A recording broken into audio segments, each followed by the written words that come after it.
Hello विद्यार्थी मित्रों, good morning. सौ पहला तमने बधाने धोरण 10 में 11 सायन्स स्ट्रीम पसंद करवा बदल कोंग्रेच्युलेशन। कैरियर पॉइंट वतीथी पण हूँ कोंग्रेच्युलेशन्स आपू छूं तमने। आपणे केमिस्ट्री में चर्चा करवानी छे। ओके, सौथी पहला आपणे इंट्रोडक्शन जोईशुं। तो रसायण विज्ञान जेने इंग्लिश में आपणे केमिस्ट्री कहीए छीए, तो केमिस्ट्री में सामान्य रीते 3 विभागों होय छे। पहलो विभाग जे छे एने कहेवामां आवे छे अकार्बनिक रसायण, जेने आपणे इनऑर्गेनिक केमिस्ट्री कहीए छीए। बीजा नंबरनो विभाग छे कार्बनिक रसायण, जेने आपणे ऑर्गेनिक केमिस्ट्री कहीए छीए। અને ત્રીજા નંબરનો જે છે એ ભૌતિક રસાયણ વિજ્ઞાન, જેને આપણે ફિઝિકલ કેમિસ્ટ્રી કહીએ છીએ। Okay, physical chemistry. તો આમ કેમિસ્ટ્રીના મુખ્ય 3 ભાગ છે, ઇનઓર્ગેનિક, ઓર્ગેનિક અને ફિઝિકલ। આમ જોવા જઈએ તો કેમિસ્ટ્રીના ઘણા બધા ભાગ છે।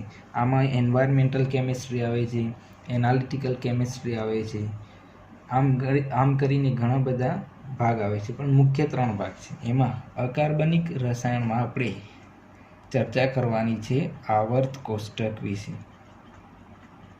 ઓકે, આવર્ત કોષ્ટકથી ચર્ચા કર્યા પછી તેમાં રહેલા બધા જ તત્વો અને તત્વો પછી સંયોજનો અને એ સંયોજનોની બનાવટ, એટલે કે એક સંયોજનો કેવી રીતે બનાવવામાં આવે છે એ, બીજા નંબરમાં એમની ઉપયોગિતા અને તેમના ગુણધર્મો આપણે ચર્ચા કરવાની છે। એમાં આપણે ચર્ચા કરીશું એસ વિભાગ, બીજા નંબરમાં ચર્ચા કરીશું પી વિભાગ। ધોરણ 11 સાયન્સ માટે હું લખી રહ્યો છું। ઓકે, ઓર્ગેનિક કેમિસ્ટ્રીમાં આપણે ચર્ચા કરવાની છે પાયાના સિદ્ધાંતો। બીજા નંબરમાં ચર્ચા કરવાની છે હાઇડ્રોકાર્બન, જેમાં આલ્કેન, આલ્કીન અને આલ્કાઇનની ચર્ચા આપણે કરવાની છે। ઓકે, અને ભૌતિક રસાયણશાસ્ત્રમાં આપણે ચર્ચા કરવાની છે મોલ કન્સેપ્ટ। ઓકે, બીજા નંબરમાં ચર્ચા કરવાની છે પરમાણુય બંધારણ, એટલે પરમાણુનું બંધારણ। ઓકે, મોલ કન્સેપ્ટ એ પણ આપણે જોઈશું, પરમાણુનું બંધારણ। ત્રીજા નંબરમાં આપણે ચર્ચા કરીશું થર્મોડાયનામિક, એ બધું આપણે પાછળથી ચર્ચા કરવાના છીએ। ચોથા નંબરમાં આપણે ચર્ચા કરીશું વાયુના નિયમો।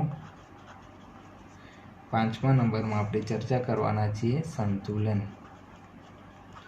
અને છઠ્ઠા નંબરમાં ચર્ચા કરવાના છે રેડોક્સ પ્રક્રિયાઓ। ઓકે, તો આમ ભૌતિક રસાયણશાસ્ત્રમાં આપણે થોડી વધારે ચર્ચા કરવાની છે, એટલે આપણે શરૂઆત એનાથી કરીશું। આજે આપણે ચર્ચા કરીશું પરમાણુય બંધારણ, કેમ કે જો પરમાણુનું બંધારણ ખબર હશે તો જ આપણે આ બધા જ ભાગો સારી રીતે સમજી શકીશું। હવે અકાર્બનિક રસાયણમાં આવર્ત કોષ્ટક વિશે ચર્ચા કરવાની છે, કાર્બનિકમાં એના પાયાના સિદ્ધાંતો અને આલ્કેન, આલ્કીન અને આલ્કાઇન, એટલે કે તમે પેટ્રોલનું વિભાગીય નિસ્યંદન જોઈ લીધું, એમાં પેટ્રોલિયમ વાયુઓ, પેટ્રોલ, ડીઝલ વગેરે મળતું હતું, તો એમાંથી મળતા પદાર્થો વિશે ચર્ચા આપણે કાર્બનિક એટલે કે ઓર્ગેનિક કેમિસ્ટ્રીમાં કરવાની છે। ઓકે, ભૌતિક રસાયણશાસ્ત્રમાં આપણે ઇલેક્ટ્રોનને લગતી બધી ચર્ચા કરવાની છે। ઓકે, એટલે ઇલેક્ટ્રોનને લગતી બધી વાત આવશે, એ બધી જ વાત આપણે ભૌતિક રસાયણશાસ્ત્રમાં કરીશું। તો આ બધામાં ઇલેક્ટ્રોનને લગતી જ વાત હશે મોટા ભાગે। ઓકે, તો એમાં સૌથી પહેલાં આપણે ચર્ચા કરવાના છીએ પરમાણુય બંધારણ, પરમાણુનું બંધારણ, જે તમે ઓલરેડી 9મા ધોરણમાં અને 10મા ધોરણમાં 9મા અને 10મામાં જુનિયર ક્લાસીસમાં તમે ઓલરેડી ભણી ચૂક્યા છો. શરૂઆતમાં આપણે એવા ભાગો લઈશું. ઓકે, તો આપણે શરૂઆત કરીએ 11 સાયન્સની પરમાણુય બંધારણ ચેપ્ટર ઉપરથી. ઓકે, તો તૈયાર રહેજો વિદ્યાર્થી મિત્રો, અને ખૂબ જ ઉત્સાહ પણ રાખજો, કેમ કે આપણે પહેલું ચેપ્ટર સ્ટાર્ટ કરવા જઈ રહ્યા છીએ, પરમાણુય બંધારણ. ઓકે, તો પરમાણુય બંધારણમાં સૌથી પહેલાં આપણે જોઈએ કે પરમાણુ શબ્દ ક્યાંથી આવ્યો. ઓકે, અને તેનો અર્થ શું થાય છે. પરમાણુ એ ગ્રીક શબ્દ છે, જેમ કે અવિભાજિત, જેના મૂળભૂત કણો જે પેટા વિભાગમાં વિભાજિત થઈ શકતા નથી. એકચ્યુઅલી પરમાણુનો ઇંગ્લિશ શબ્દ છે એટમ, અને એટમ શબ્દ જે છે એ એટોમિયો ઉપરથી આવેલો, જેનો એટોમિયોનો અર્થ થાય છે અવિભાજિત. ઓકે, એટલે કે પરમાણુને વિભાજિત કરી શકાતો નથી.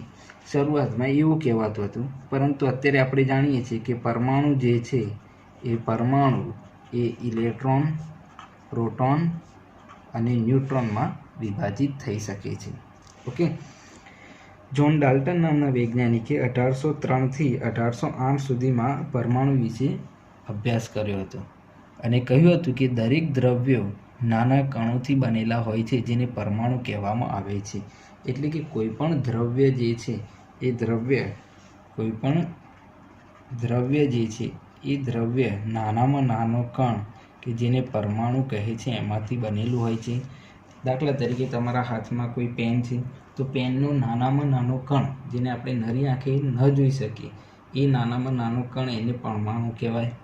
દાખલા તરીકે તમારા પાસે પેપર છે, એટલે કે કાગળ છે, પેપરનો નાનામાં નાનો પીસ અથવા નાનામાં નાનો કણ કે જેને આપણે જોઈ શકતા નથી, તેને પરમાણુ કહેવામાં આવે છે.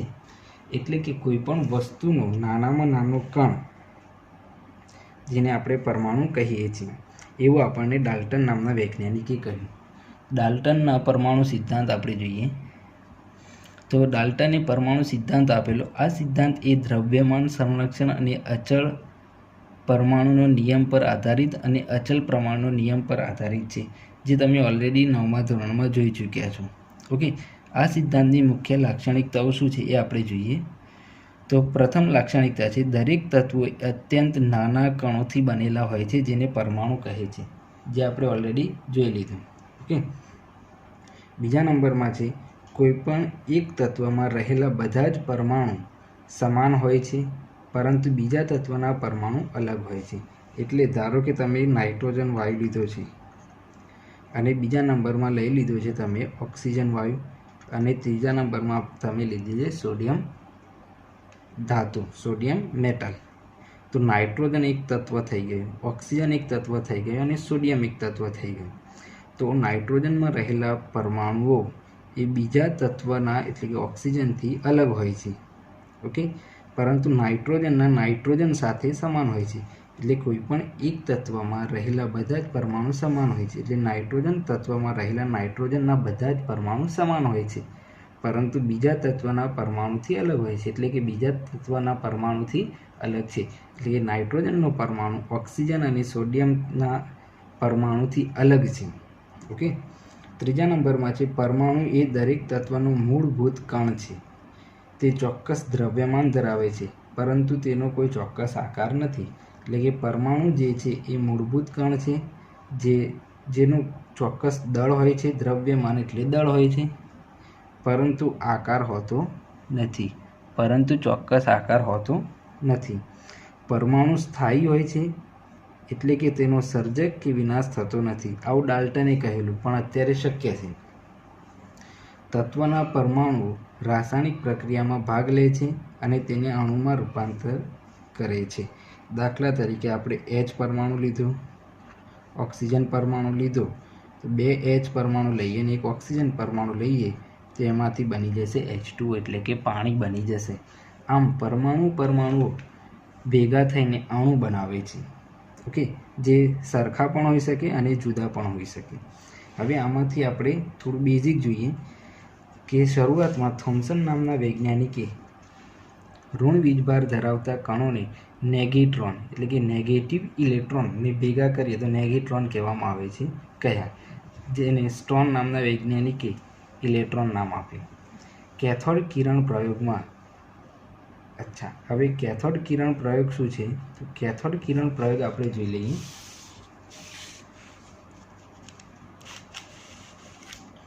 તો કેથોડ કિરણ પ્રયોગમાં આ રીતે એક કાચની નળી લેવામાં આવી હતી. માઇકલ ફેરેડે નામના વૈજ્ઞાનિકે આ પ્રયોગ કરેલો હતો. કોણે? Michael Faraday. ઓકે, હવે એમાં બંને બાજુએ ધાતુની પ્લેટ લઈ લેવામાં આવી હતી. બંને બાજુએ ધાતુની પ્લેટ, અને એ ધાતુની પ્લેટને સીધા બેટરી સાથે જોડી દીધેલા હતા. ઓકે, બેટરી સાથે જોડી દીધેલા હતા, માઇનસ અને પ્લસ. ઓકે, તો હવે આ નળીમાંથી, આ કાચની નળીમાંથી જે વાયુ હોય એ દૂર કરીને એને શૂન્ય અવકાશ બનાવી દીધેલો હતો. ઓકે, હવે જ્યારે બેટરીમાંથી વીજભાર ચાલુ કરતા ઋણ વીજભારવાળા કણો કેથોડ તરફથી નીકળીને, ક્યાંથી? કેથોડ તરફથી નીકળીને એનોડ તરફ જતા હતા. ઓકે, એટલે શરૂઆતમાં એનું નામ કેથોડ કિરણો પણ આપવામાં આવેલું હતું, અને એને કેથોડ, આ જે પ્રયોગ જે છે એ પ્રયોગને કેથોડ કિરણ પ્રયોગ કહેવામાં આવે છે. ઓકે, હવે જ્યારે આ નળીની ઉપર અને નીચે ધન અને ઋણ વીજભાર મૂકવામાં આવ્યો, ઋણ અને ધન વીજભાર મૂકવામાં આવ્યો, તો આ કણો જે છે એ વિચલિત થઈ ગયા આમ. ઓકે, એટલે ઋણ વીજભારથી અપાકર્ષિત થયા અને ધન વીજભારથી આકર્ષિત થયા.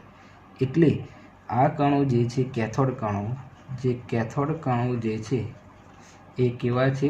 ઋણ છે, જેનું પાછળથી નામ આપવામાં આવ્યું ઇલેક્ટ્રોન. ઓકે, ઇલેક્ટ્રોન નામ આપવામાં આવ્યું. તો આ કેથોડ કણો એ જ ઇલેક્ટ્રોન છે. તો આ માઇકલ ફેરેડે નામના વૈજ્ઞાનિકે આ રીતે કેથોડ કિરણો પ્રયોગ કરેલો. જે આપણી ટ્યુબલાઇટ હોય છે, ટ્યુબલાઇટમાં આ જ પ્રમાણે થતું હોય છે કે ટ્યુબલાઇટમાં 2 સોકેટ હોય છે, એમાં પણ ઇલેક્ટ્રોન કેથોડ બાજુથી એનોડ બાજુ દોડતા હોય છે. ઓકે, કેથોડથી એનોડ બાજુ દોડતા હોય છે. આ પ્રયોગ માઇકલ ફેરેડે કરેલો હતો. હવે આ પ્રયોગના આધારે કેથોડ કિરણ પ્રયોગમાં કિરણ માટે જવાબદાર કણો ઇલેક્ટ્રોનને ચોક્કસ વીજભાર E/m હોય છે. એટલે કે આ કણો જે હતા, આ જે કણો હતા એ કણોનો વીજભાર એટલે કે એને E કહેવાય, અને એમનું દળ એટલે એનો ગુણોત્તર E/mનું કંઈક ના કંઈક ચોક્કસ મૂલ્ય એમને મળ્યું. ઓકે, એ ચોક્કસ મૂલ્ય એમણે દર્શાવી દીધું.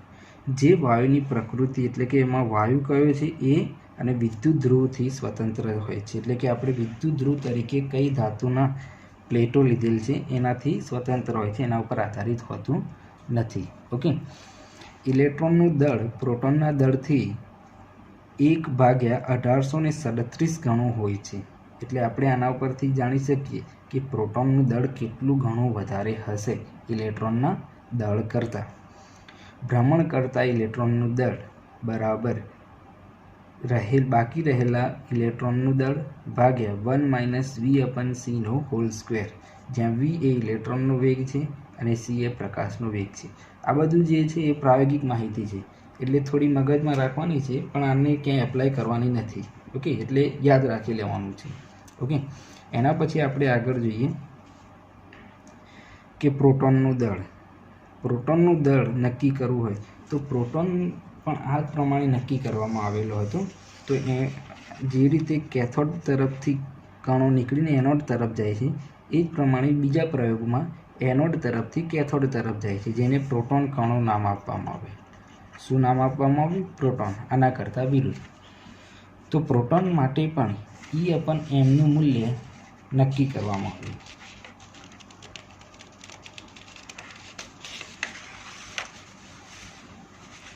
પ્રોટોન માટે પણ E/mનું મૂલ્ય નક્કી કરવામાં આવ્યું, જે મળેલું હતું 9.579 × 10⁴.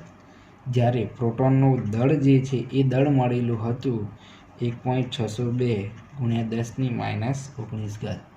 એટલે કે જ્યારે આપણે આ બંનેનો ભાગાકાર કરીશું E/m તો આપણને સીધું જ પ્રોટોનનું દળ મળી જશે.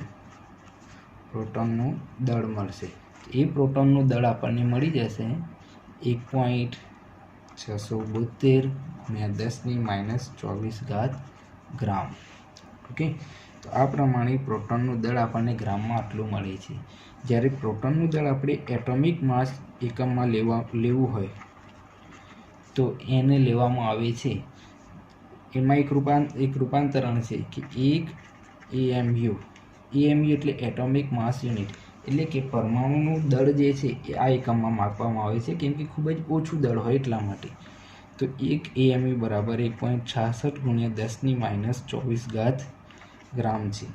ઓકે, તો આપણે લખી શકીએ કે 1.66 × 10⁻²4 ગ્રામ બરાબર 1 AMU.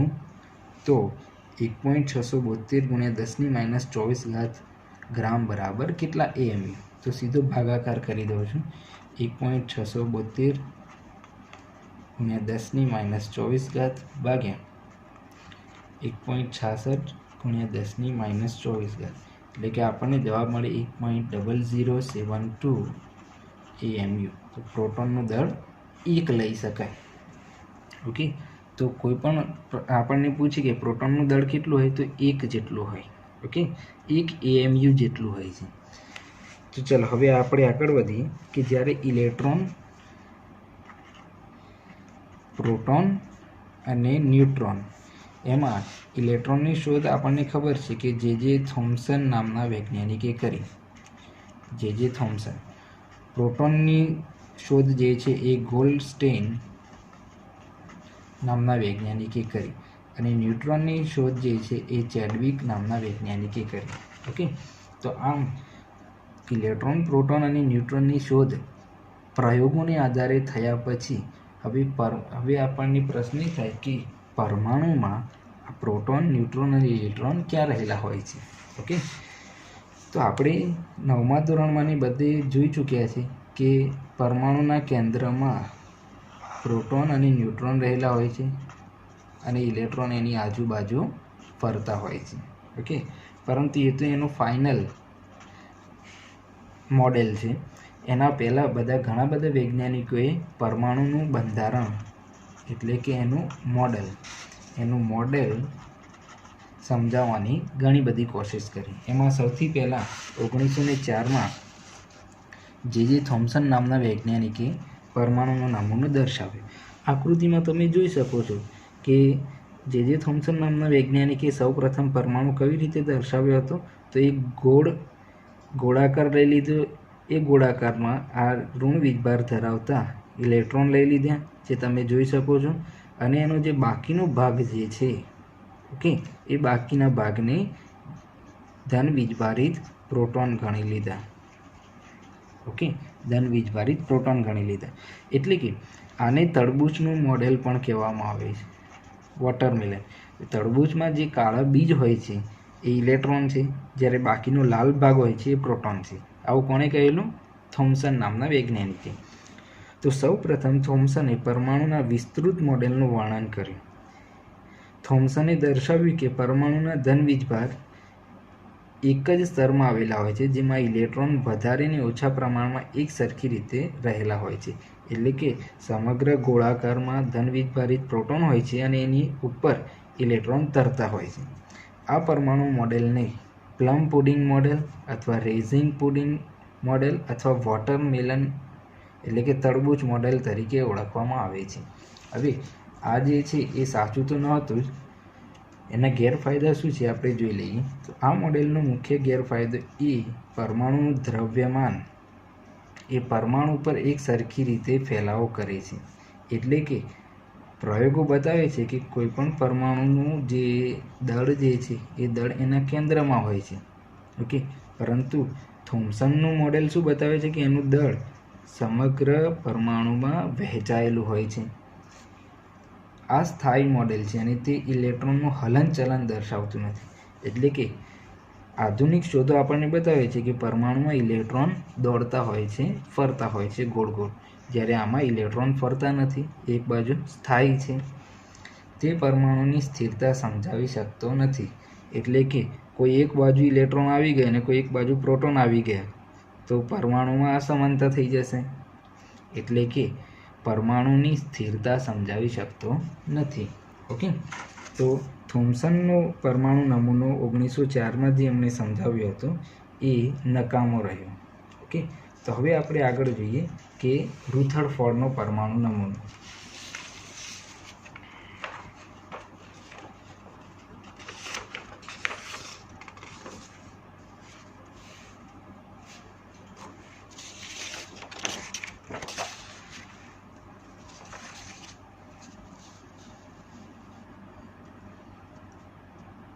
ઓકે, ચાલો હવે શું થયું? તો ઇલેક્ટ્રોન, પ્રોટોન અને ન્યુટ્રોનની શોધો થઈ ગયા બાદ ઇલેક્ટ્રોન, પ્રોટોન અને ન્યુટ્રોનની શોધો થઈ ગયા પછી બધા જ વૈજ્ઞાનિકો પરમાણુનું મોડેલ નક્કી કરવામાં પડી ગયા. એમાં સૌથી પહેલાં થોમ્સન નામના વૈજ્ઞાનિકે પ્રયત્ન કર્યો, પછી આવે છે બીજા નંબરમાં રુથરફોર્ડ. તો રુથરફોર્ડે એક પ્રયોગ કર્યો, જે પ્રયોગની આકૃતિ આ પ્રમાણે છે કે આલ્ફા કણો આમાંથી પસાર આલ્ફા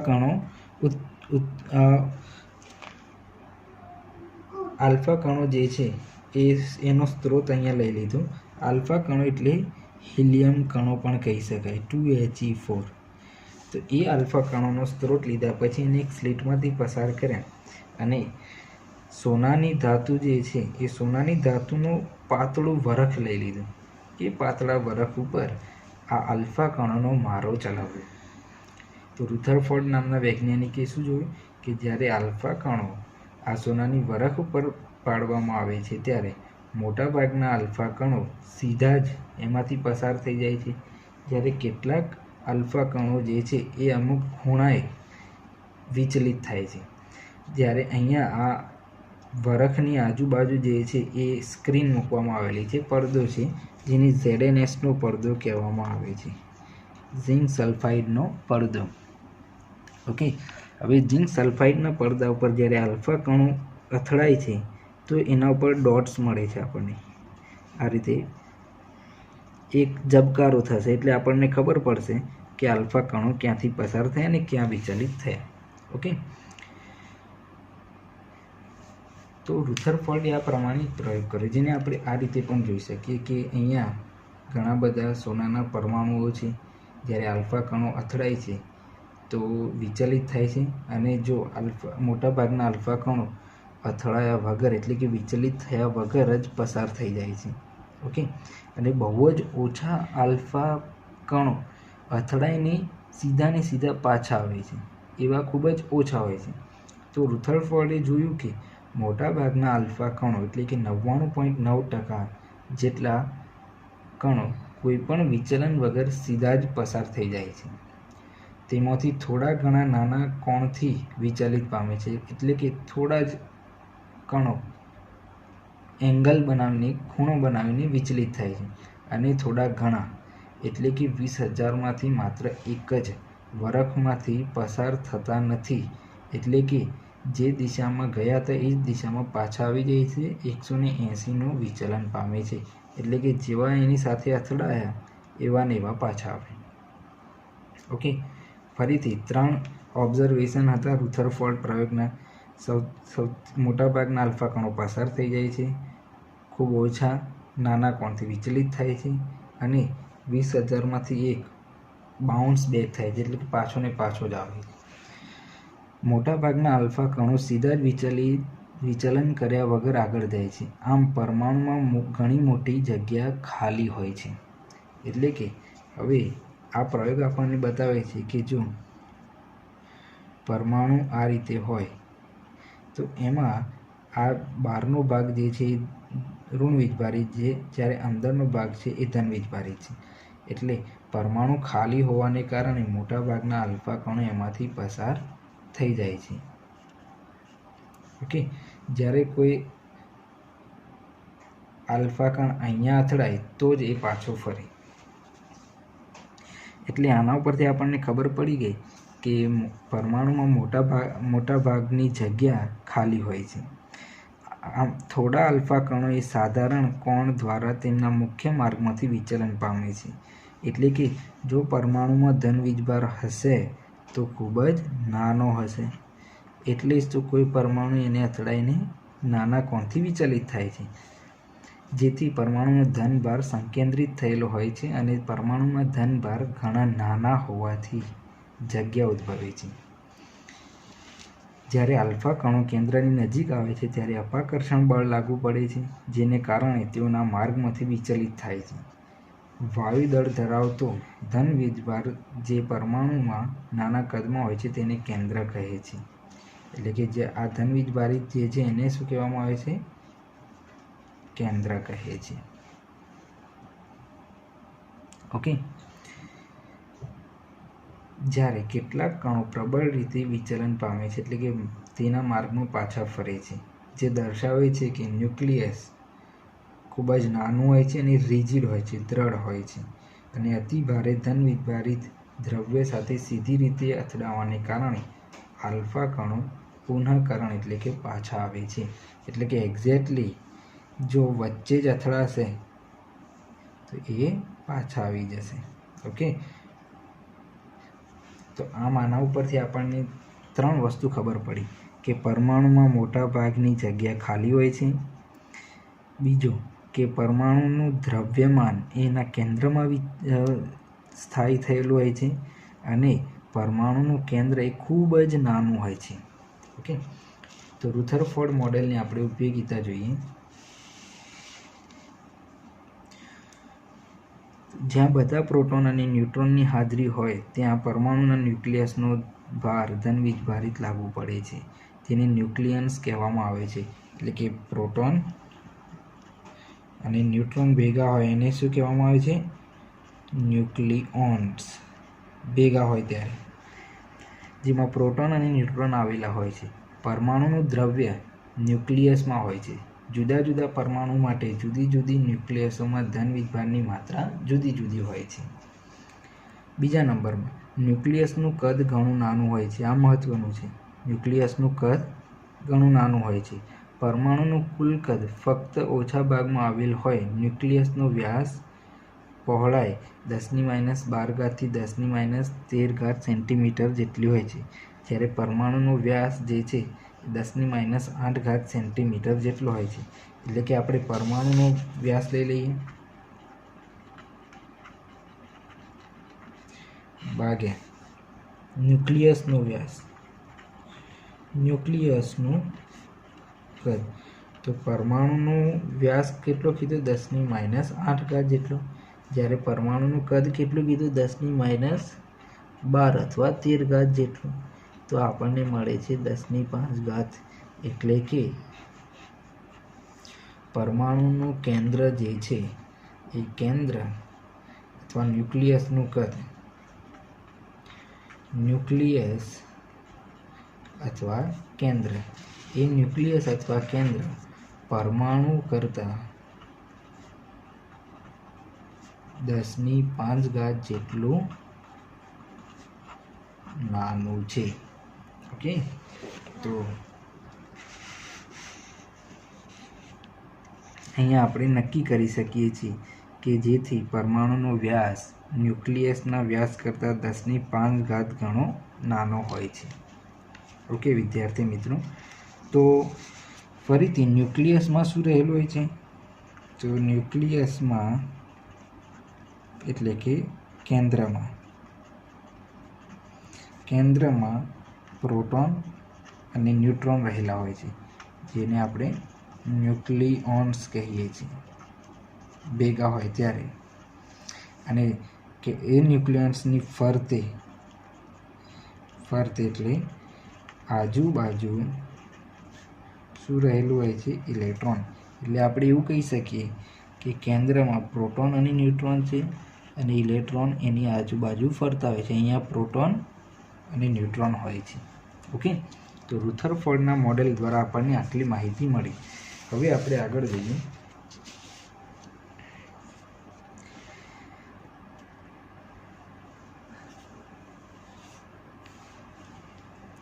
ન્યુક્લિયસની આસપાસ ખાલી જગ્યા આવેલી હોય છે, જેને ન્યુક્લિયસનો વધારાનો ભાગ કહે છે. આ ભાગમાં ઇલેક્ટ્રોનની હાજરી હોય છે. ન્યુક્લિયસમાં પરમાણુના ઇલેક્ટ્રોનની સંખ્યા હંમેશા પ્રોટોનની સંખ્યાને સમાન હોય છે. એટલે કે કેન્દ્રમાં જેટલા પ્રોટોન હોય આજુબાજુ ઇલેક્ટ્રોનની સંખ્યા પણ સરખી હોય. એટલે પ્રોટોન બરાબર ઇલેક્ટ્રોન જ્યારે તટસ્થ હોય ત્યારે.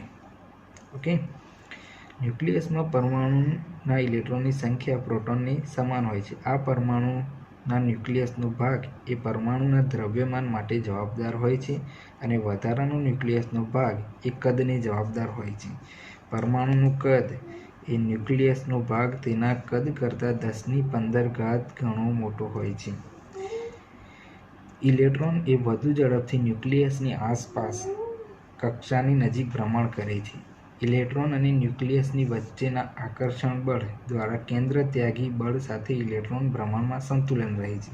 એટલે આનો અર્થ એમ છે કે જ્યારે ઇલેક્ટ્રોન ન્યુક્લિયસની આજુબાજુ ભ્રમણ કરતો હોય તો એ ન્યુક્લિયસની આજુબાજુ ભ્રમણ કરતાં એને બહારની બાજુ જે બળ લાગે છે એને કહેવામાં આવે છે કેન્દ્ર ત્યાગી બળ.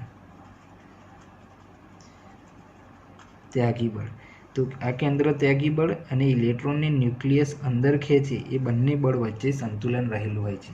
આથી ઇલેક્ટ્રોન બહાર પણ નથી નીકળી જતો કે અંદર પણ નથી જતો રહેતો.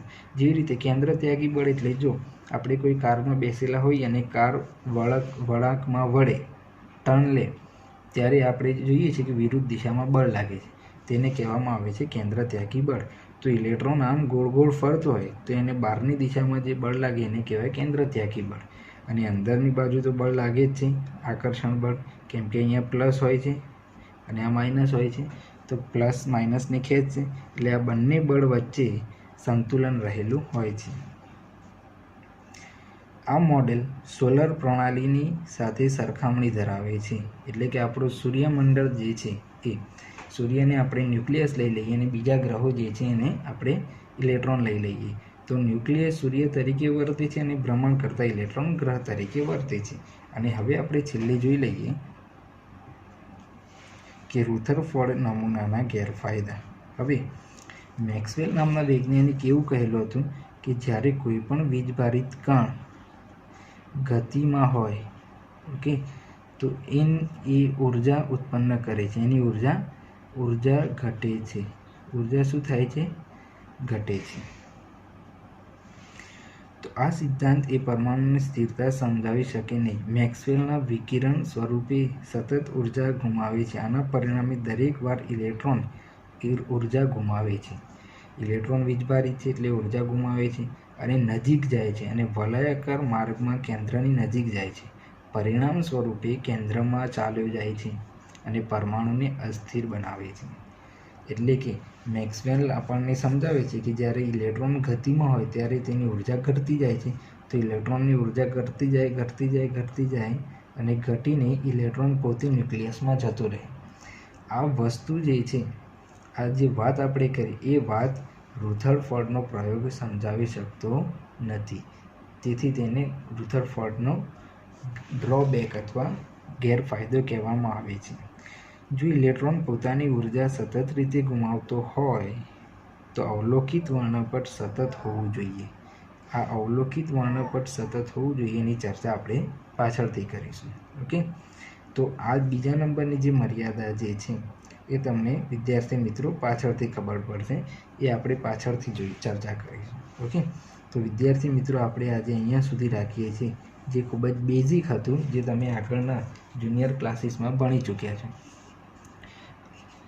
આગળના લેક્ચરમાં એટલે કે આવતા લેક્ચરમાં આપણે કેટલાક પદોની ચર્ચા કરવાની છે. પરમાણ્વીય ક્રમાંક, પરમાણ્વીય ભારાંક જેવા ઘણા બધા પદોની ચર્ચા આપણે કરવાની છે.